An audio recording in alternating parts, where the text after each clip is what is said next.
There we go. Hello, hello, hello, everyone. I am your host, Nika Sherelle, and this is the ItCast Real Talk. The ItCast is our community outreach podcast that aims to increase diversity in conversations on health and sexuality. Through this work, we're creating a world where all people feel loved, honored, and respected. This fall, we have our Global Sexual Health and Freedom Summit coming up. The Global Sexual Health and Freedom Summit creates a safe space where all people come together. We will embrace humanity, diversity, and the liberation of sexual health globally. Come experience freedom, empowerment, and ownership of our sacred sexuality. You can find tickets on Eventbrite. And also, please visit us on Patreon to support the ItCast and learn more about our work at theitcast.com. Also, please subscribe to our YouTube channel and share this work with your community. This week's topic is Real Talk on Rape Culture. Trigger warning, this episode does contain discussions about sexual violence, assault, and violence towards children. So please be mindful to take care of your needs while watching this episode. Today in the booth, we have Kathleen Hearod, author and conscious coach. Kathleen, go ahead and join us in the booth. I hope I pronounced your last name right. You did perfectly fine, Kathleen Hearod. Thank you. Yes. So Kathleen, welcome to the show. Thank you. Yes, before we dive into the conversation, can you tell us a little bit about yourself? Awesome. So my name is Kathleen Hearod. I am a conscious coach and the author of the Conscious Book Collection. I am a wife and a mom of three. All my children are adults. They're married. They're all good. I've been a teacher in elementary school for elementary kindergarten, basically. And I love to run a little bit in the morning, maybe get in about 2.5 miles, love to do a little yoga. But yeah, that's me. Nice. I aspire to 2.5 miles. We'll get there. So let's go ahead. In your words, my first question is like, what is rape culture? Can we just kind of talk about like what it is overall? So basically, when you have this whole rape culture, it's like no one is having the conversation about what we need to know to prevent rape, to report rape. Nobody's making a big deal out of it. No one is actually addressing the issue within the community. And so it's kind of like it happens and no one says anything. And you hear people say all the time, it's taboo. And so we want to really shed the light on what is going on in our community and why these things happen and how to report these things. So, yeah. Absolutely. One of the things that I look at when it comes to rape culture is the invisibility of it. As you pointed out, like no one's talking about it. It's insidious and it's almost normalized the way that, the way that we look at these things. I think about on television, like the whole teacher student fantasy or the babysitter fantasy or all these things. And it's like, it's so normalized, it becomes invisible. And that frustrates me so deeply. Right. It's because, for so long, we've been living with our trauma, right? Mm-hmm. We've been living with trauma. We haven't even named it trauma. We're just now getting to a point where we are focused on mental health. And so for so long, it was kind of dismissed. Even when the Me Too movement has now come about, some people still slam the You Too movement. They look at it like, oh, she's trying to have a Me Too moment. Like, hey, nobody really did anything to you. Me touching you was not that bad. And so we have to stand up and say, hey, this is wrong and we want change. Yes, absolutely. I remember, so I've been sexually assaulted, and the first time that happened, I told a friend of mine about it, and his response was, doesn't that happen to most women?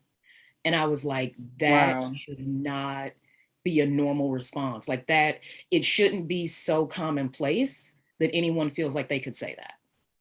Exactly.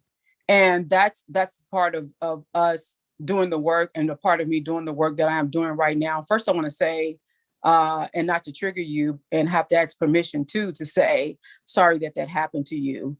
And I say that I ask permission first all the time. I learned that a few years ago when dealing with victims to ask permission.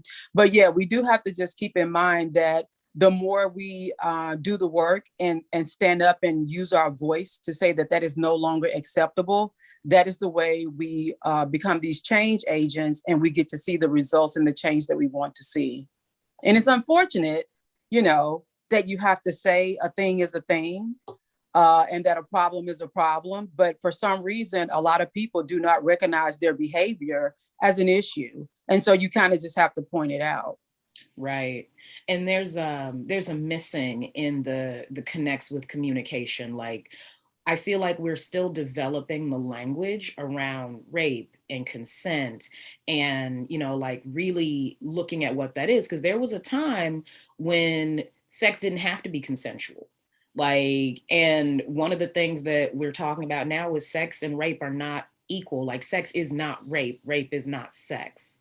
And how do we differentiate those in our mind?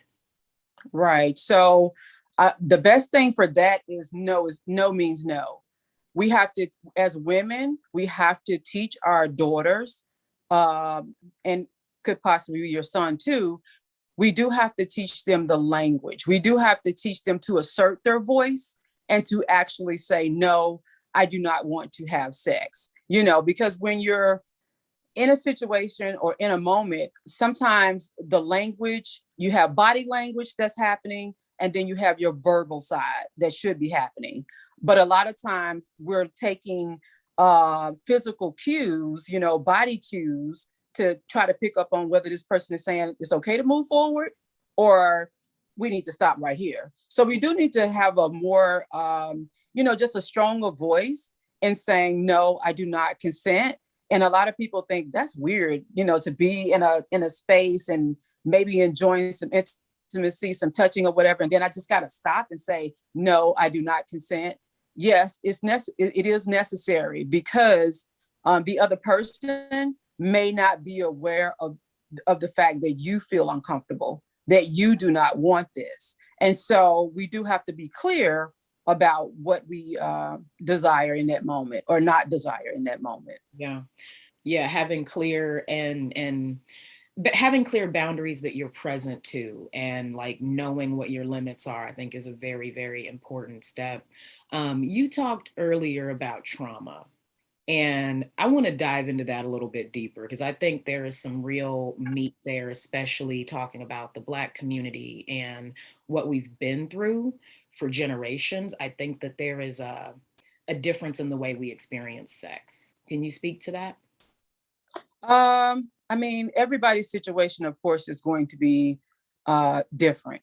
So, but at the end of the day, trauma is what you say it is, right?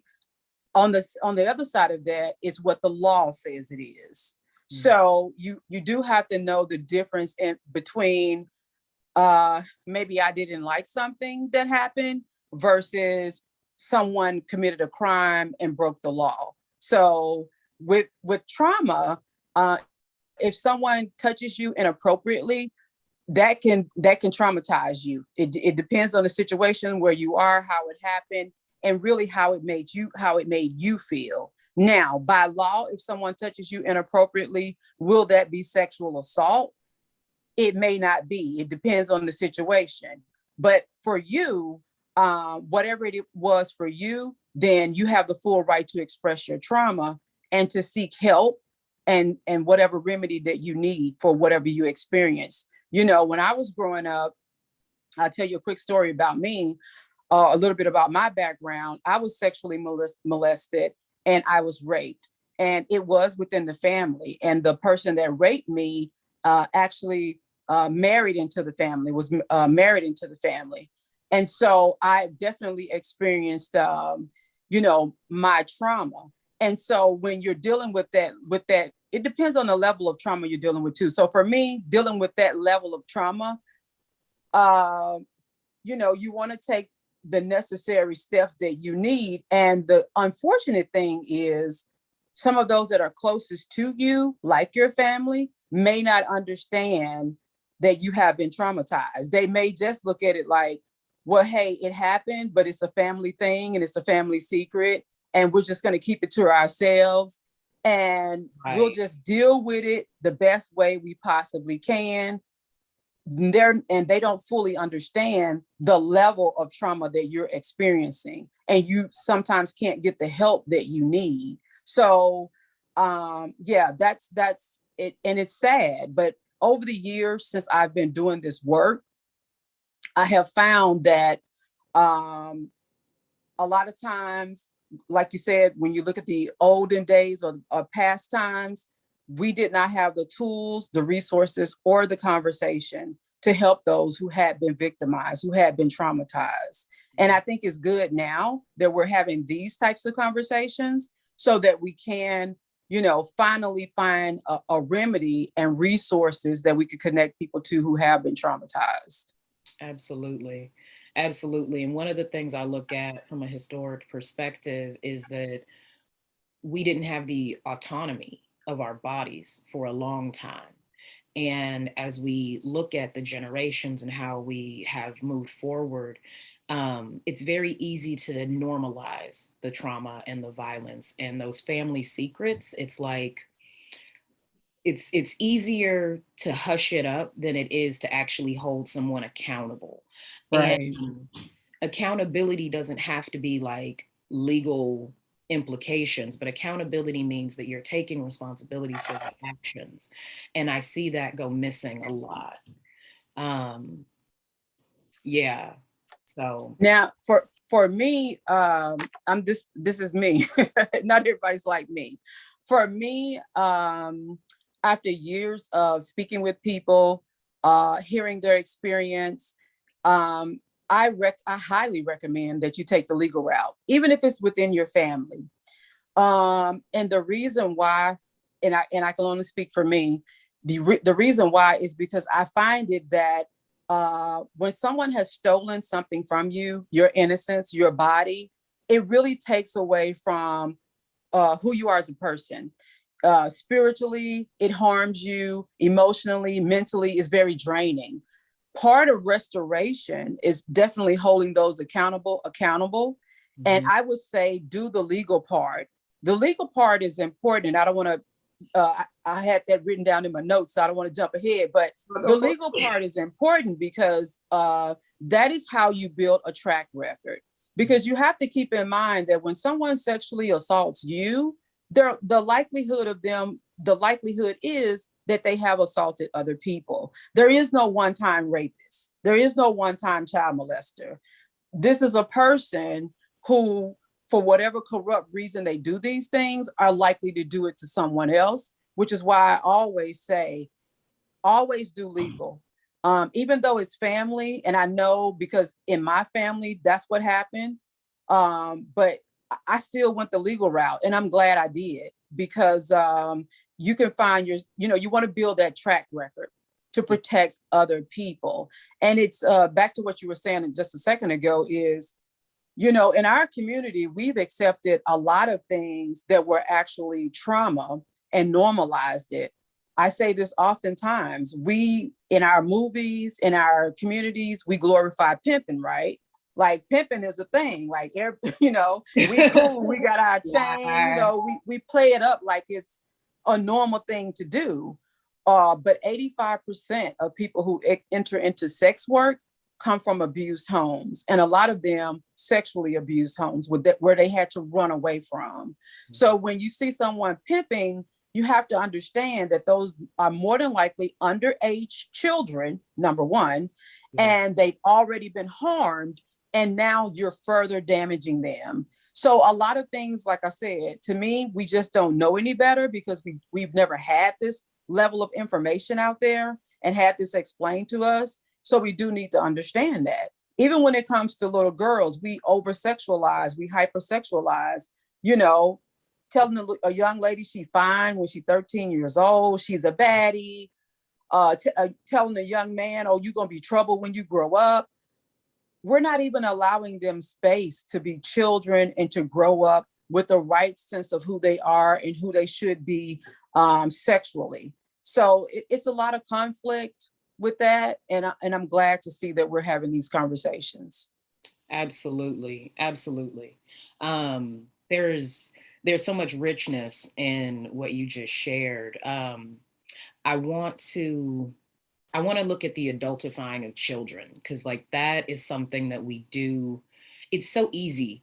It's so easy to look at a Black child and think that they are not a child because of how we've been conditioned.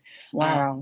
we've tried them as adults in this country, with young girls. The fact that like it just recently shifted that you can't charge a child with lewd and lascivious acts. Like they're out here arresting sex workers instead of arresting the Johns and the pimps.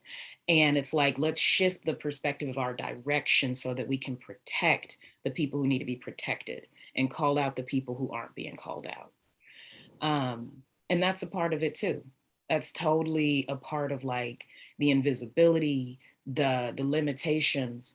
And I wanted to talk a little bit about, so there's different types of rape, and looking at that, there's like assault rape, there's acquaintance rape, there's statutory rape. Um, and these could be violent, they could not be violent in however they show up.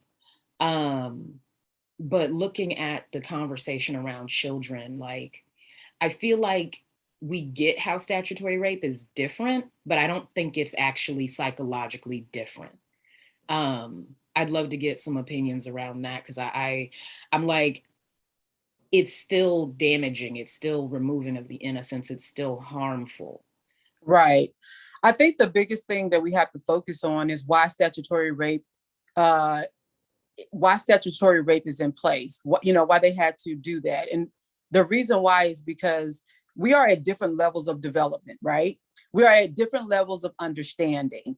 We are at different levels in our lives, right? Quite frankly, an 18-year-old has had some experiences that a 14-year-old may not have had. That's just the bottom line basics of it. And you're talking about a sexual act that can actually change that person's life. So when you're looking at rape and you're looking at, I don't want to say just sex, but when you're looking at rape, what if you rape this person and then this person becomes pregnant? Now we're talking about statutory rape. So if you're 18 and you have sex with a 14-year-old and she becomes pregnant, now you have a 14-year-old with a baby. Is that fair to the 14-year-old? Did the 14-year-old understand, hey, if I have sex, I can get pregnant? Like you're looking at two different levels of brain development. You're looking at two different people that are in two different places in life. A 14-year-old, if she gets pregnant, can she get a job? No, she cannot. She's a minor. She can't even get a work permit. So the thing about it is, why aren't you allowing the child to grow up? The children need space to grow up. They need space and time to make their own decisions. And when you're older and you decide that you want to have sex with a minor, which I don't understand that at all, it's predatory, then that's a problem. And we need to be clear about what is that word I just used, predatory. You need to know that your behaviors are predatory. Why are you seeking someone who is, well, they're younger than you are, right? Why aren't you seeking someone that's on your level? So what is going on with you emotionally, mentally, whatever the situation may be? That's where you need healing and therapy to try to get you realigned with how you should be interacting with with others and engaging with others. I think it's true, it's really necessary because, and back to my story, and I'm gonna slow down a little bit. When I was 13 years old, and that's when I was raped when I was 13. When I was 13 years old, I was raped. This person at the time was not married into the family. They were dating. And so that person raped me. Even though when I told, it was dismissed. And then when I was pregnant, they told me, well, it must be somebody else's baby. I'm like, I'm not even having sex with anybody. Like, you can't, like, and at 13, I didn't understand my body. At 13, I did not understand what being pregnant was. At 13, you're 13. You don't have the mental capacity to kind of to understand life at that point at all, like you do when you're 25, 26, you know what I mean? And so at that age, when I was raped, not only was no one really listening to me, or helping me or assisting me, but I'm pregnant. This is my baby. And for the first 5 months, um, I literally denied that I was pregnant. I just kept telling myself, even when my friends were like, they were like, we were having a conversation, and I was like, yeah, well, I haven't came on my cycle in a few months. I don't even have one anymore. And my best friend, who's still my best friend to this day, she was like, well, you must be pregnant. And I was like, no, I'm not pregnant. And we went to the health department and took a test, which I'm 13. I don't know anything about any of this stuff, and I'm pregnant. And I could not wrap my head around what that even meant. And so here I am, 13 years old in the 8th grade, with a growing belly. So the predator at the time was 18 years old. And so you're 18, you're living your life, you have a job, I don't know, whatever that person's situation was. But I'm just saying, we have to be very clear about that being predatory behavior, and have to be very clear about a young child does not understand sex the way we think they do. They do not. They're not prepared for it. They cannot handle the situations and circumstances that follow it. And it led me down a very dark road. I wanted to kill myself. I contemplated suicide, and I mean, not just I thought about it. It was a real thing. Like at one point, like every day, like, how can I kill myself? How can I, what am I going to do? And so to put that type of trauma in a child's lap, we really have to start having early conversations about rape. Yeah. In our community, in our churches, in our families. And we have to be clear about what predatory behavior is. And again, we have to follow up with legal. Yeah. So I've never, is it okay if I Go for it. Sorry for what happened to you? Thank you. Yeah. I'm really present to like the trauma, yes, but the shame and like the deeper implications of not being able to make this make sense logically. Right. Yeah. And we are in different points of our development at that point. Like whether you're in your 20s, whether you're 18, whether you're 14, like those are very different arenas. Very. And I've seen people who are 18 because like, okay, they're all in high school together. So the senior's looking at the freshmen. And it's like, you have like, there's something that we have to shift in the conversation. And I think it's not just talking to the victims or potential victims, but also talking to people as potential predators who might be ignorant, who might not know, who might not ever think about that. Like they're like, oh, well, she's cute, like maybe she'll be my girlfriend. And it's like, no, psychologically, she can't even make that choice from a place that makes sense. Right. Though. And I've heard a lot of young girls like talk about sex, brag about sex, and think it's okay. And it's deep in the media of like, if you aren't having sex by the time you're, 16, like you're not cool or something. And it's like, why do we have to be cool? Right. Well, you know what you just said is the key part. We are not teaching, right? I tell people all the time, there's a big difference in teaching and you thinking or assuming that your child knows something. And we think they know because they're observing us, right? Because they're in the house with us. We feel like, well, you're in the house with me, you should know better. You never heard me speak to anyone like that. You've never seen me do anything like that. That's not how it works. You have to teach. Teaching at home is the same as you see in your school. The child has to sit down. There has to be an objective. You have to have visuals. You have to present a problem and then allow them to create a way to solve that problem. Like and build up their critical thinking skills. We have assumed that people know better. We have assumed that, well, my son knows that he's not supposed to grab a girl by her arm and make her kiss him. You're assuming that. But Right. does your son know better? Does your daughter know better? Does your daughter know she shouldn't wrestle a little boy and get on top of him and hunch on him? Do they know better? Right. You can assume they know better, but if we're not having these conversations and we're not actually teaching them, son, let me tell you about rape and what rape is. Let me tell you what, uh, from all levels, like you said earlier, it could be violent, right? It could be that the boundaries were not clear and that she didn't verbally say yes or no, but you still could have violated her. You still could have made her feel uncomfortable. So you do have to sit down with them and have these conversations, and not just with our sons, but with our daughters as well. Because a sexual predator can be a boy or a girl.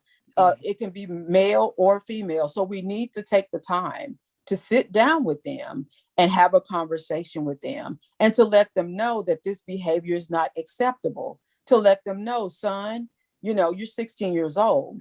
Yeah, I don't expect you to date a 13 or 14-year-old. And let me tell you why. She is not mature enough for you to be, dating or having conversation with. And it's okay to outline that for our children. Yeah. For a lot of us, we've never experienced that, right? We've never been sat down. When my mom had a conversation with me about sex, she was like, get on the pill. That was it was like, get on the pill. If you think you want to have sex, get on the pill. And I can take you to go and get some birth control pills. I'm like, birth control pills? And Right. at that time, I'm like, I'm not even thinking about having sex. Like, but we haven't been the type of community that actually sits down and have these conversations and actually teach lessons. We just believe that somehow magically they'll know, they'll get it. And even though year after year and generation after generation, we see that they're not getting it, we don't even shift, we don't pivot, we don't change anything that we're doing, so we'll see a different result. Right. And I'll say this, and you can stop me if you need to, because I'll talk. The Gushmeicher report that I read and studied from 2019, in our community, the African American community, 54% of high schools between the age of 15 to 21 were already involved in sexual activity. That tells me we're still not having the conversations. Yeah. At this point, STIs, STD, HIV are now down to age 13. Compared to when I was growing up, it was 21. I got a little older, it was 17. Years passed, it was 15. Now it's 13 years old. Yeah. STIs and STDs and HIV are that common among young people.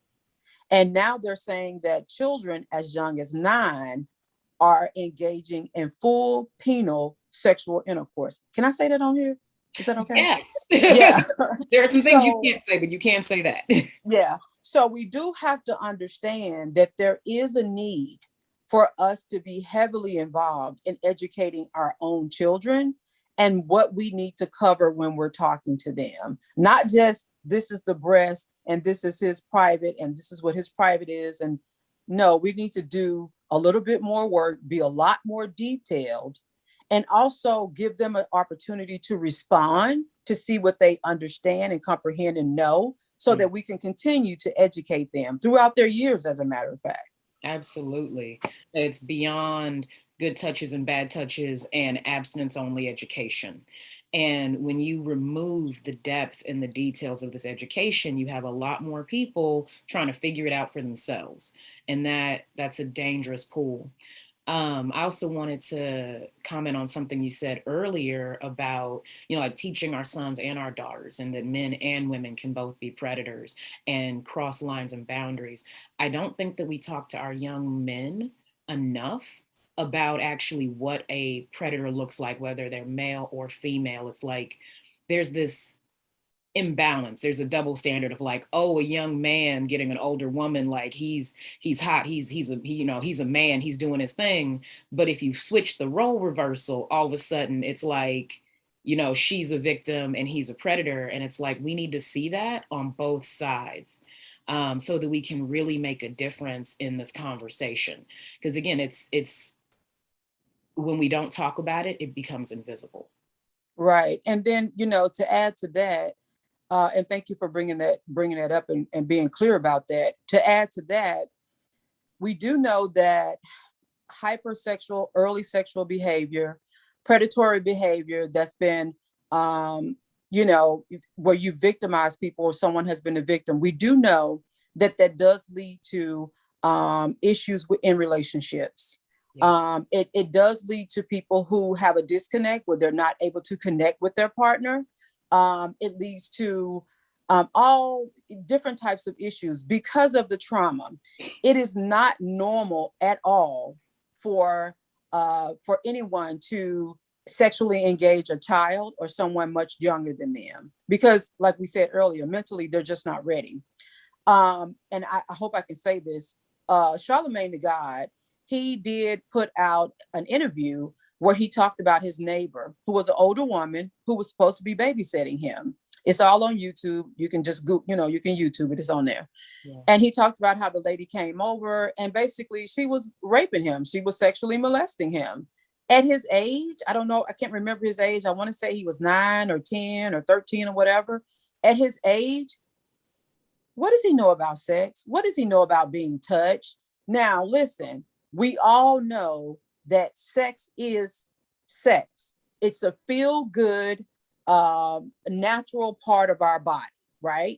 Yeah. But when you are victimizing someone, the feeling of sex might feel good, but you are corrupting their spirituality. You're corrupting their emotional balance. You're corrupting their mental wherewithal. So a lot of people get that confused, like, oh, I'm making him feel good, this little boy, whatever. I don't know what people think, but in reality, we know now that is trauma. And right. So we do have to, again, educate, we have to teach, and we have to teach both sides, because you do not need to be, out here victimizing people and thinking you're making them feel good or you're making them a man, or, right. I don't know if you remember when Boosie caught a lot of flack, the rapper Boosie, because he said that he was taking his son to go see a stripper or something like that. And people were like, no, that's child molestation. That's right. Rape. So making him a man. Yeah, I'm gonna make him a man. No, you're not. You're going to ruin him. You're going to rob him of his childhood, his innocence. You're going to rob him of how he sees and views women. And now we see a lot of men who don't look at women and say, you're beautiful, you're intelligent. They don't place a value on the woman. They look at women like, you all are all whatevers. I'm not going to say those derogatory names, but that's why it's so easy for them in the rap to say you B's and you O's, because when you disregard someone and you've had that experience sexually, then you begin to demonize other people and demean them and put them in these awkward boxes, because of your experience. So not to go off left field there. So let's bring it back. But yeah, we do need to teach both male and female not to be predators. Yeah. Yeah. And I think that'll take the power out of this thing. Like if we talk about it more and more, it takes the power out of these issues. And it saves people too. It saves your son, because we don't think about it like that. It saves your daughter. It saves your son, because if we're teaching them these things, number one, they will know how to look out for predators. That's the number one thing, how to pay attention, how to be cognizant and aware, how to be, how to speak up for yourself, how to have your own voice. At the same time, we're teaching them not to victimize other people.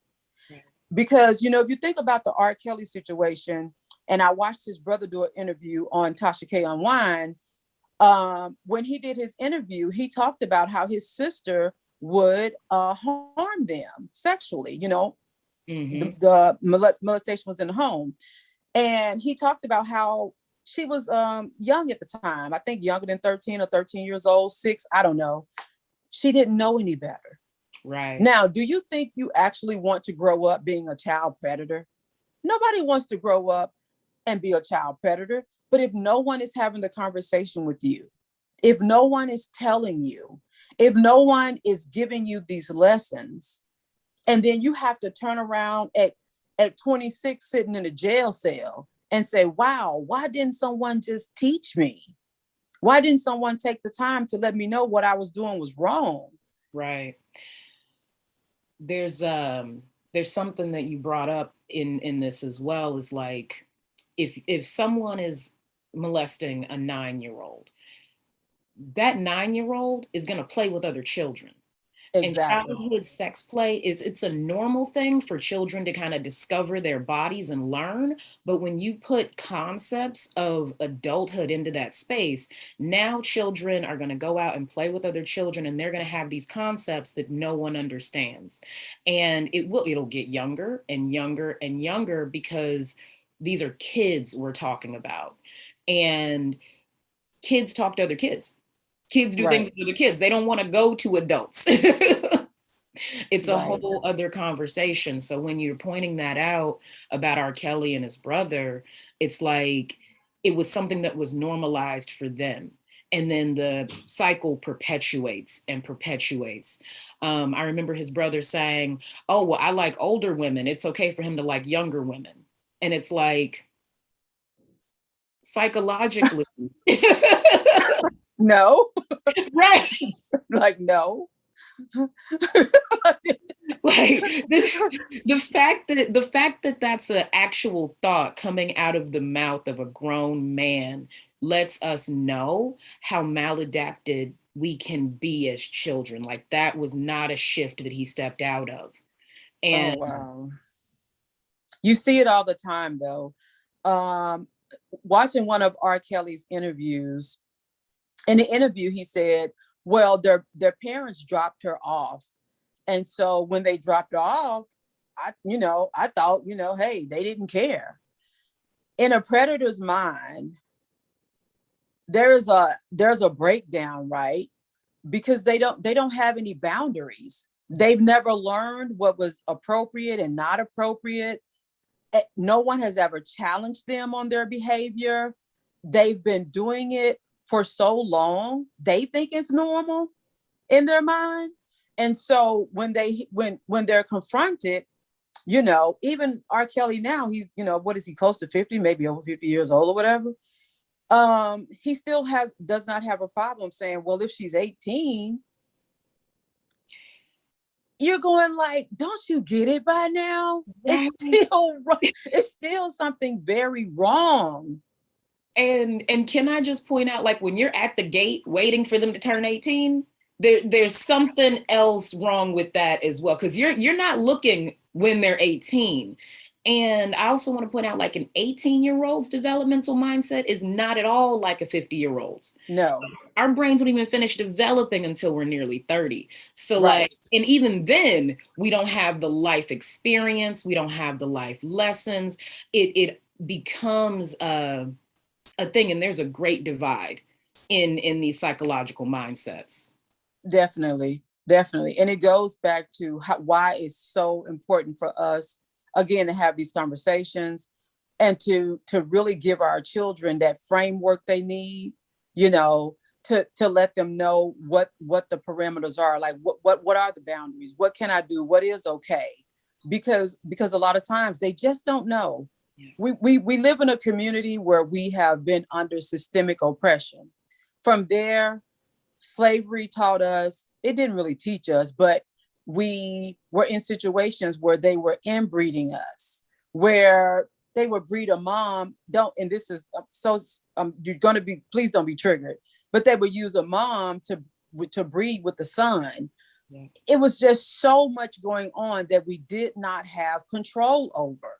Okay, so now that we've come out of slavery, from all of that dysfunction, all of that conditioning, where we forgot how to love and care for one another and protect one another.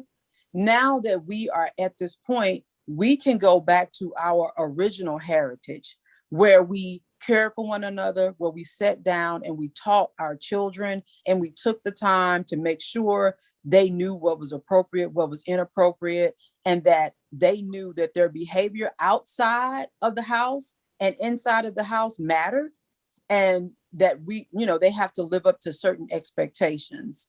And in the sexual community, have we really set any expectations? Have we really made clear boundaries that our children can understand? We by and large, we have not. And that's the part that we have to come back to, which is the reason why I wrote my book and developed my app and did all of that. Yes. I would love for you to actually share. Please tell us about your book. I know you have a few of them. Go ahead. Look, she definitely have a few of them. Oh, and Well, look, I love them. Like, if you ever hear me on Clubhouse, you'll hear me say, "I'm Kathleen, your conscious coach." That'll be me. So I'll show you the book. This is Hurt People, Help People. And the reason why I titled that, and it has two hands, they're like concrete, right? They're like steel, because I want to be my community's support system. I understand, coming from where I came from, I understand that we don't understand how trauma happens in our community and how it's recycled in our community. When you come from a dysfunctional home, by and large, you will create another dysfunctional home. And when you have children, they're going to create another dysfunctional home. So to break that pattern, we have to have new lessons, right? We have to have new information. In this book, I teach you how to identify predators. A lot of times people are confused. We don't know that anybody can be a predator. We think it's a pastor, it's a teacher, it's a coach. I can trust this person. No one can be trusted. And a lot of people feel like, well, if I can't trust anyone, how can I go to work? How can I go to school? It doesn't mean no one can be trusted, as in don't live your life. It means no one can be trusted. So be prepared to deal with any circumstance or situation that may arise. right. So go on. What I just heard and what you said there is like, we don't know how anyone is going to behave. We can't expect them to behave the way that we would, or that we expect people to behave. So like trust isn't even a real thing. It's like, is there like have we had experiences to where I know you, and even at that point, I can't expect you to behave the way I want you to behave. Right. And a predator's greatest weapon is trust. That's their greatest weapon. They would not be successful without trust. They have to find a way to get you to trust them. If they don't find a way to get you to trust them, their ability to be successful greatly declines. They have to get the parents to trust them. They have to get the children to trust them. And that is basically their greatest manipulative skill. That's what they do. And so once they are able to form that trust bond with you, then they start to, it's kind of two things they do. They ask and they deliver, right? They're asking for permission to, I don't know, take your child to the store, or they're saying, hey, look, I can stay here with your child, or they're telling you, you can trust your child, here with me. In other ways, they're delivering. They're always showing up, right? I need you to take my child. I need you to drop them off. I need you to sit with them. And they're delivering. Oh, yes, I'm here. I got you. You can trust me. I got your back. Whatever you need me to do. And for parents and adults and others, it's confusing. But it's confusing because we do not understand, like I said, their greatest weapon is trust. Once they gain your trust, then unfortunately, that is the time when they will create a moment where they can sexually harm your child. Yeah. So we have to be aware of that. So the biggest thing is be prepared that if something does happen, that you know how to respond. And that's in the book as well. If you read the book, you read the stories, the accounts, the different situations. Then I have you to write down the names of detectives in your area that you can call. I have you to write down and make a contact list of what if something happens at school? Who are the top 3 people I call at school if something were to happen at school? So anywhere that your child is in the book, I call them child locations of activity cards. Mm-hmm. They're in the book, they're on the app, but anywhere your child is, it may be hard to see. It's CLA cards, but anywhere your child is, talk about that place. Find out who in that place is your go-to people if something were to happen to your child, and have that information in place. On the back of the card, it says name the predator, the witnesses, and you're going to write anything down, all the information you possibly can remember.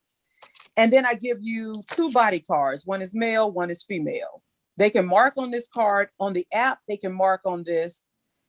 And if they have the physical cards, you guys will arrange a safe place, and they will put the cards in the safe place. You check that area once a week, once every 2 weeks, to make sure that your babies are good. And if they're using the app, they can text this to you. They can draw on it, write on it. They can like text on it, and they can email it to you, text it to you, or they can show it to you on their phone. Because the biggest problem is, even after something happens, I want everyone to understand psychologically, and we don't have enough time here to go through all of that, but things happen in your mind. And a lot of people think, if something happened to my child, I'm packing my 9mm, and I'm going to meet him on the doorstep. That's what you're thinking that you're going to do. First thing is, it's already happened. We want to prevent it. So let's get in the mind frame of prevention. The second thing is, you're going to have a hurt child that needs you more than anything, and you may not respond the way you feel.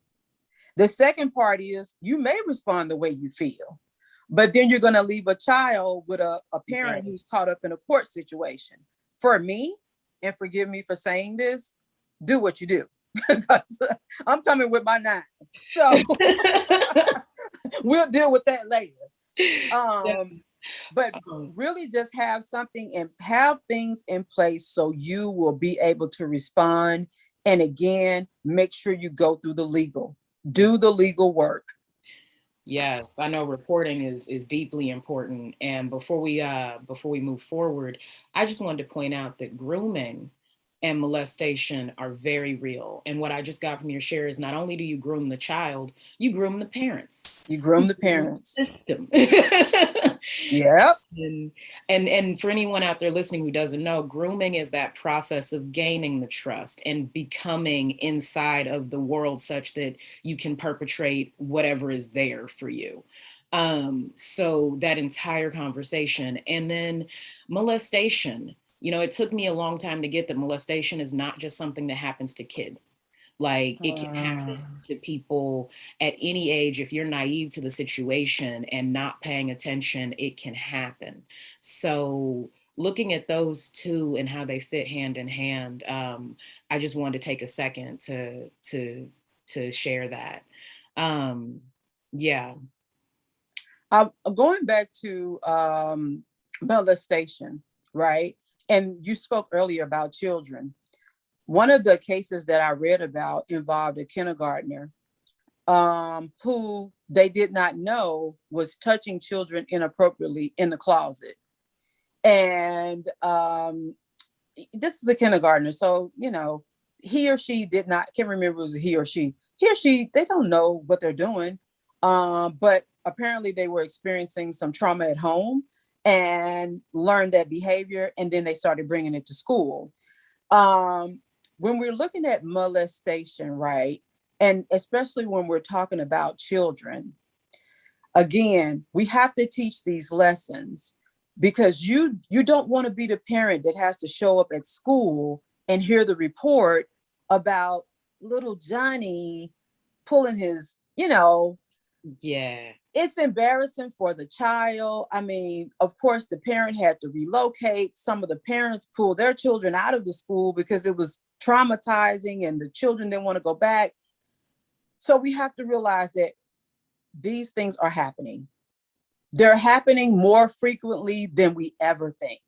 Mhm. So because of that, we have to get ahead of it and really focus on prevention, along with everything else, but definitely prevention. Part of that is having a system of reporting and making sure you tell someone. So you want your children to have a way to tell as soon as possible. Nothing hurts me more than a child being hurt, right? That's bad enough. But then when you hear a child say, he's been doing it since I was 7 and she's 13 now, it's like, what can we do to stop it from happening? If you can't prevent it, please don't let it go on for months and years. And so that's why, again, I wrote the book, I created the app, and I made these cards available. So at least if something is happening, they can tell you immediately. And the reason why is because most children do not tell. And that would take a whole nother show. But Yes. the reality is it's very, very difficult to tell. I told when I was 11 years old. Mind you, the first time I was victimized, I think I was maybe 4 years old. But I told when I was 11 years old, and I believe with all my heart, had the conversation happen in our home, and definitely if I would have had something like this, Yeah. I definitely would have told a lot sooner. So yeah, let's get in the business of educating, teaching our own, and providing tools for our children. Absolutely. Thank you. Thank you so much. No, thank you. And I know everyone out there, I've posted the link tree so you can find out more about Kathleen's work in our comments section. And please do check out Hurt People, Heal People, as well as all of the other work that you're doing. And thank you for being here. I'll go ahead and wrap. Thank you so much for having me. I really do appreciate it. Hi, guys. So thank you for joining us today. The ItCast is our community outreach podcast that aims to increase diversity in conversations on health and sexuality. Through this work, we're creating a world where all people feel loved, honored, and respected.